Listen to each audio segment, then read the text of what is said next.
Okay, so the next question is about astronomy. We're going to use words from the box to complete the sentences.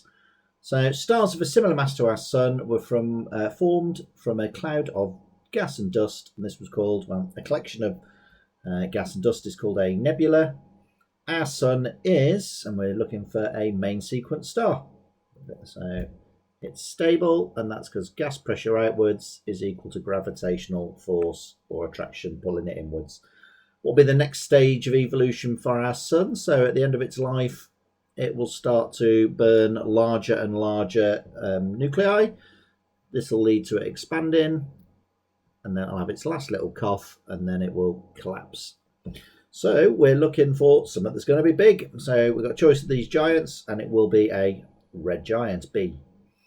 The core of a star is much of a star with a much bigger mass than our sun. So if you are larger than our sun, what is likely to end with it? And they've given you the clue, much bigger mass.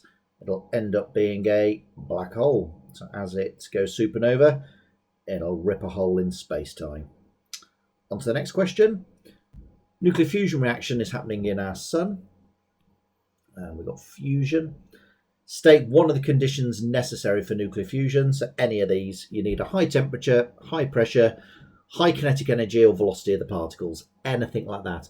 And it's this basic idea, we've got to overcome the repulsion from these positive nuclei to make them join. Describe what happens in the nuclear fusion reaction. So small nuclei like hydrogen, and here I've got deuterium and tritium, join or fuse together. And in the process, a little bit of mass is lost and this creates energy. The next one, the intensity of the sun's radiation is in watts per meter squared, and they give us this for the Earth. But ultimately, this question says, take the information from the question, divide it. And as long as you've got Earth over Mars, you're sorted. And that's the ratio. So 2.68 to 1. All right, but they're after just the 2.68. Done.